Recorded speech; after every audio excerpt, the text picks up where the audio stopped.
Tá, vamos lá. Isso aqui não começou com uma grande reflexão, não.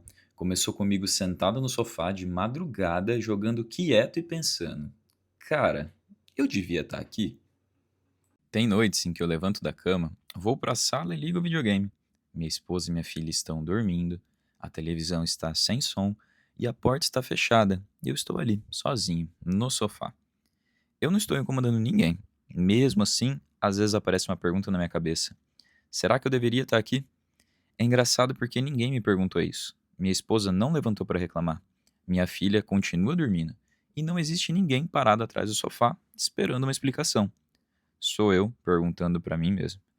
Você pode nem jogar. Seu momento pode ser uma série, academia, uma caminhada ou simplesmente não fazer nada. A pergunta é outra. Por que uma escolha tão comum precisa estar certa ou errada? Eu poderia estar dormindo, ao lado da minha esposa, planejando o dia seguinte ou resolvendo algo considerado mais útil. Mas também poderia simplesmente estar ali, porque aquele era o meu momento.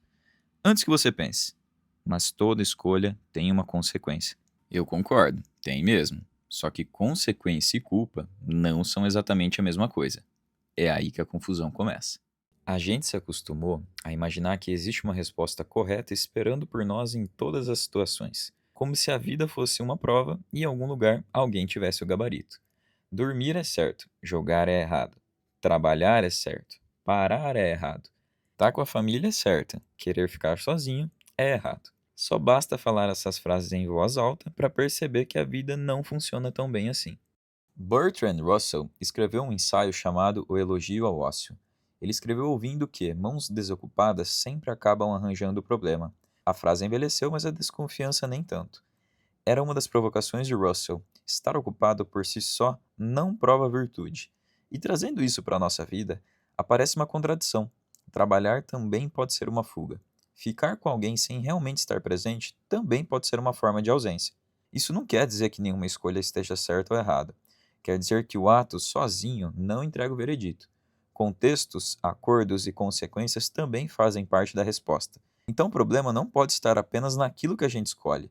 Pode estar nessa necessidade de transformar qualquer escolha em julgamento sobre quem a gente é. Se eu jogar, eu sou responsável? Se eu descansar, eu sou preguiçoso? E se eu ficar sozinho, eu sou egoísta? Isso me lembra um pouco de Shikamaru de Naruto. Se você nunca assistiu, ele passa uma boa parte do tempo deitado, olhando para as nuvens e reclamando de tudo que dá trabalho. Olhando de fora, seria muito fácil chamar ele de preguiçoso. Só que quando uma situação exige responsabilidade, ele costuma ser uma das pessoas mais lúcidas e confiáveis daquele mundo. Gostar de ficar parado não explica tudo sobre quem ele é. Mas a gente faz isso com nós mesmos o tempo inteiro. Pega uma madrugada no sofá e usa aquilo como prova de caráter inteiro. Uma noite pode dizer alguma coisa sobre nós? Um padrão costuma dizer muito mais. Percebe como a pergunta muda rápido? A gente começa decidindo o que fazer com uma hora da noite e termina julgando a própria identidade. E ninguém precisou falar nada. O julgamento já estava pronto dentro da cabeça. Às vezes, esse julgamento usa a voz da família, do chefe ou da sociedade, mas muita gente está ocupada com a própria vida. Eu acho que você me julga, você acha o mesmo de mim, e no fim, nós dois mudamos por causa de um julgamento que ninguém fez. A psicologia social chama uma parte disso de efeito holofote. Em alguns estudos, as pessoas imaginaram que suas roupas, falas e comportamentos chamaram muito mais atenção do que realmente chamaram. Isso não quer dizer que ninguém repare em nós, apenas que aquilo que parece enorme aqui dentro pode parecer menor para quem está do lado de fora. Em O Ser e o Nada, Sartre mostra outra parte dessa sensação. A possibilidade de sermos vistos muda uma situação porque passamos a nos perceber também de fora. No exemplo clássico, um homem espia por uma fechadura. Ao ouvir passos, sente que foi visto, depois descobre que não havia ninguém, mas a possibilidade daquele olhar já mudou a situação. O outro é real.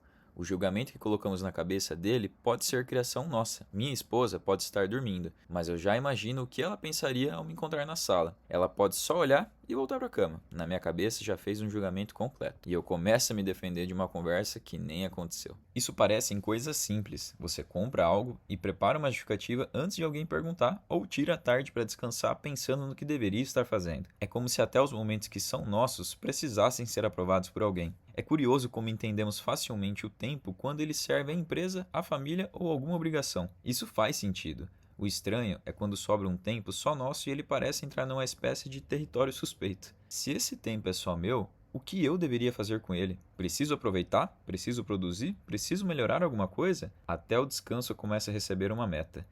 Em 2021, os pesquisadores estudaram o que acontece quando o lazer parece desperdício. Quanto mais inútil e improdutivo ele parecia, menos as pessoas aproveitavam. Isso apareceu até no experimento com pessoas jogando Tetris. O videogame estava ligado, mas a cobrança continuava funcionando. O corpo finalmente tinha parado, a cabeça ainda estava batendo o ponto. Se eu não termino mais produtivo, saudável ou preparado para o dia seguinte, parece que eu desperdicei alguma coisa. Mas será que todo tempo precisa produzir uma versão melhor da gente? Será que algumas horas não pode simplesmente existir? Eu não tenho uma resposta pronta para isso. Existem noites em que jogar era exatamente o que eu precisava para terminar o dia. Eu concluía uma missão, explorava um mapa e por algum tempo fechava a porta que havia ficado aberta dentro da minha cabeça. Em outras noites eu poderia dormir mais cedo, conversar ou encarar uma decisão que eu estava adiando. Os próprios pesquisadores fazem uma ressalva. Há momentos em que o lazer realmente toma um lugar de responsabilidade mais imediatas. O problema é transformar algumas noites numa regra para todas elas. O mesmo videogame, o mesmo sofá, a mesma madrugada, mas não necessariamente a mesma escolha. Em uma noite pode ser descanso, em outra, adiamento. Em algumas, um pouco dos dois. E também pode ser apenas alguém jogando videogame. O ato parece igual por fora, mas pode ser diferente por dentro. Nem tudo revela uma grande verdade sobre quem somos. Nem toda decisão resume o nosso caráter inteiro. Às vezes, levantar da cama é só levantar da cama. Mas não ser julgado não significa que ninguém seja afetado pelas nossas escolhas. Eu posso jogar sem fazer barulho e acordar cansado e sem paciência. Posso chamar aquele tempo de meu e ainda assim existir uma conversa que eu estou evitando. Também pode estar tudo bem e aquela hora sozinho não tira nada de ninguém. A culpa pode ser um aviso, mas ela não consegue entregar um veredito por mim. E uma regra encontrada na internet também não. Um começo mais honesto é olhar para os acordos, consequências e, quando outra pessoa estiver envolvida, conversar com ela de verdade. Não conversar com ela com uma versão que existe na nossa cabeça. Conversar diretamente com a pessoa. Existe uma diferença enorme entre minha esposa estar incomodada e eu imaginar o que ela deveria estar. No primeiro caso, temos algo para entender junto. No segundo, eu estou discutindo sozinho com o personagem que eu mesmo criei. E você pode estar pensando, então como eu descubro se estou certo ou errado? Eu não sei se existe uma resposta pronta que nos disperse de olhar para a situação, e essa possibilidade incomoda. É aqui que Sartre volta para a conversa. Liberdade, nesse caso, não é poder fazer qualquer coisa. Eu não escolhi todas as circunstâncias daquela madrugada, mas ainda eu respondo pelo que eu faço dentro delas. Uma regra pode orientar, ela só não escolhe no meu lugar. Até obedecer e depois culpar a regra continua sendo uma escolha. Por isso, a responsabilidade continua aqui, comigo. E essa pode ser uma das razões pelas quais a gente procura tanto uma resposta absoluta. Não queremos apenas saber o que fazer, queremos a segurança de não ser culpado depois. Só que viver não oferece essa segurança o tempo inteiro. Você pode voltar para a cama pensando que deveria ter ficado na sala, ou continuar jogando e achar que deveria ter ido dormir. Não porque uma escolha era necessariamente errada, mas porque escolher uma coisa também deixa a outra possibilidade para trás. A pergunta estou certo ou errado pode ser grande demais para alguns momentos. Existem perguntas menores e mais honestas. O que eu estou escolhendo agora? Essa escolha está ferindo algum acordo que fiz? Existe alguém realmente afetado ou estou apenas imaginando um julgamento? E se eu perceber que depois eu poderia ter feito diferente, consigo ajustar a rota sem transformar isso numa condenação sobre quem eu sou?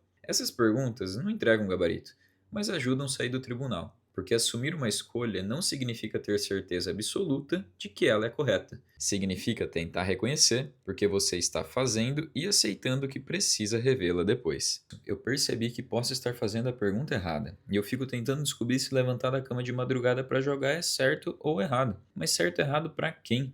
Se minha esposa e minha filha estão bem, se nenhum acordo foi quebrado e eu assumo a consequência do dia seguinte, aquilo pode ser apenas uma hora que eu escolhi viver do meu jeito. Agora, se isso começar a custar o meu sono, minha presença e os acordos que fiz, chamar de meu momento, não faz esse custo desaparecer. Essas ideias ajudam a olhar, mas nenhum livro, estudo ou filósofo decide o que aquela madrugada significa na minha vida. Essa parte continua comigo. Descanso e adiamento pode usar o mesmo sofá. A diferença aparece com o tempo, nos acordos, nas consequências e no espaço que o hábito ocupa na minha vida. Uma noite não me define, um padrão diz mais, e ainda assim não é sentença. É informação para ajustar a rota. Sendo sincero, Eu ainda vou passar algumas madrugadas naquele sofá e pensar: será que eu deveria estar na cama? Só que eu posso trocar o tribunal por perguntas mais úteis. Algum acordo foi quebrado? Existe uma consequência se repetindo?